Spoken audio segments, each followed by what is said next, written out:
Hey friends, welcome to Nowhere Bound, and my name is Mike. This is my dog Juniper, and today we're going to talk about Jeep things. Specifically, these off-road lights from Auxbeam. They're really awesome. I love them, and I think you're going to love them too. So stick around. Well, if you've been to the channel before, you know that we like to do a lot of off-road exploring. We go camping off-grid, and we like going far away from people, off the beaten path. And that's why I have this Jeep. It's a 2021 Wrangler Willys Unlimited.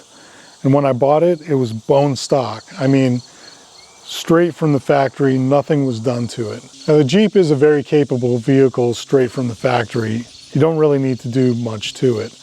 But I wanted to add a little bit more capability to my Jeep. And as you can see, I've done some modifications. It has a lift kit, slightly bigger tires, a winch, upgraded bumpers, and the cherry on top was some good off-road lights. Now, I don't have very much experience at all with off-road lighting. I didn't know anything about installing them, what was required, what to get. I mean, there's so many different options and price points, and there's as many different opinions from people you talk to about it. So I didn't think I wanted to get a light bar because I know that those cause a reflection on the hood and that can be distracting. And I also really love the way these bumper lights look. One of the big selling points for me with these lights was the multiple functions that they have. You can use them as nighttime bright off-road lights, or you can use them as driving lights, or you can use them as both. So it's essentially like having 3 lights in one. And I really, really do love the way they look. It's just that classic off-road vehicle look, and they really do complement the Jeep well. The lights do come equipped with a switch and a relay on a wiring harness straight out of the box, and it's very easy to install. But in order to unlock the potential with the driving lights, you need to have some kind of an additional switch and a relay.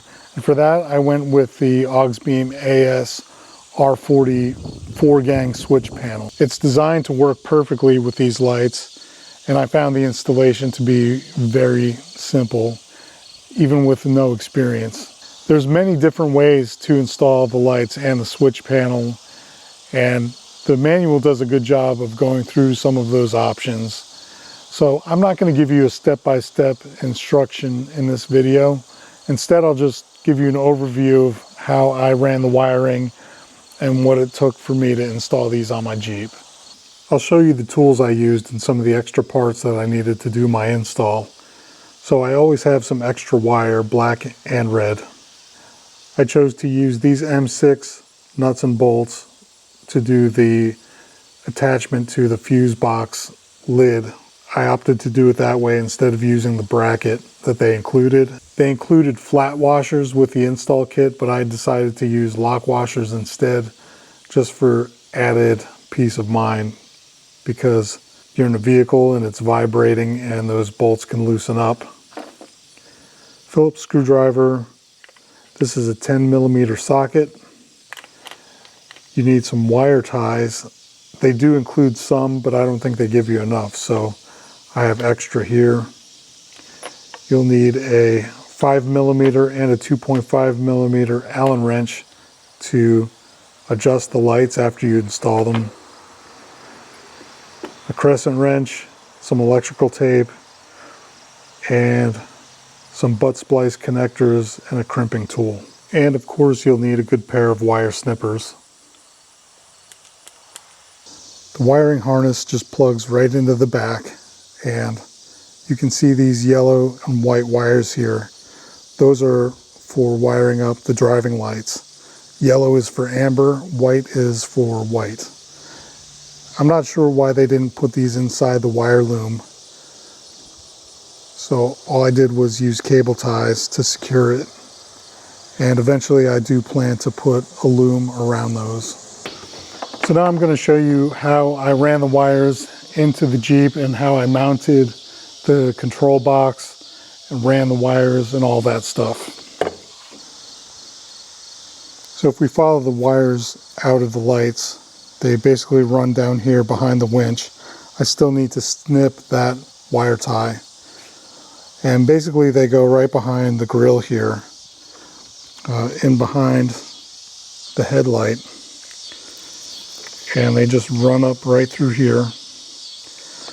Now I have the auxiliary lights. You can see the yellow wires there.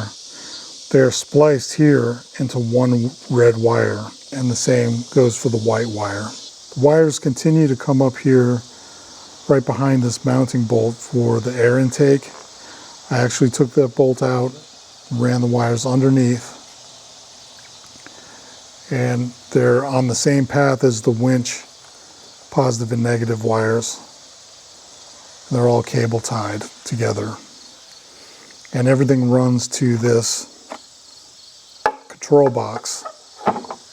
This is the control box for the 4-gang switcher, and I'll quickly explain all of this to you. So all of the wiring from the lights wind up here in this control box.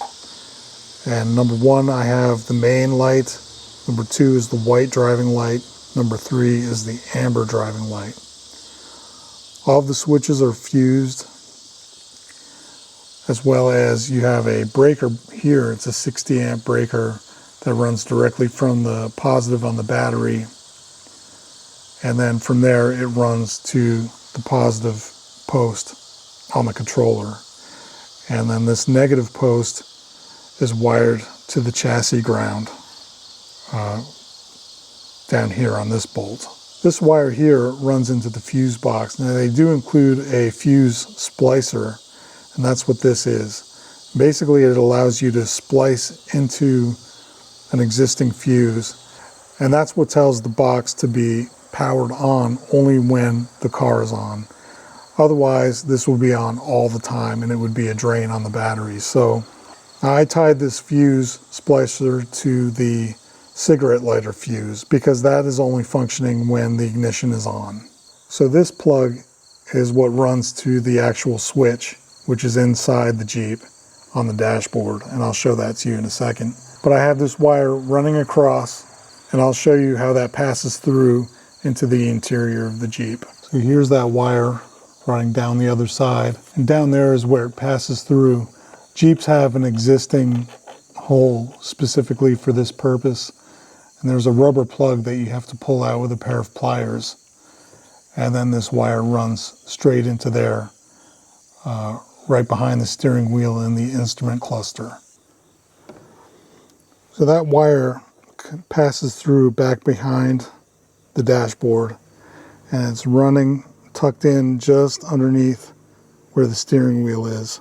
It continues through right underneath the console there and runs up right alongside the shifter, and that is the actual switch panel for the lights. You can change the color and the brightness of the backlighting. There's other functions in here too, like you can tell it to cycle through different colors automatically. It's actually really nice, and it was very easy to install. If I want to turn on the lights, you just push the button and they come on. They also come with these nice covers that just snap onto the front with the logo on them. The lights have an IP water resistance rating of 68, which basically means they're waterproof. You don't need to worry about rain, snow, dust, or any of that stuff. On the back, it has great heat dispersion, and they just feel really beefy and well built. So I'm really impressed by these lights.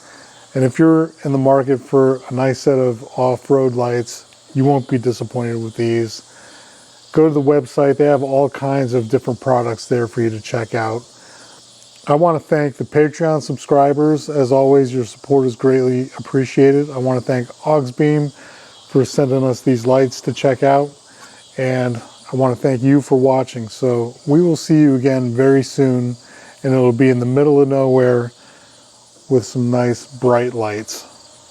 Thanks everybody. Take care. Be good to each other. Get outside. Till next time.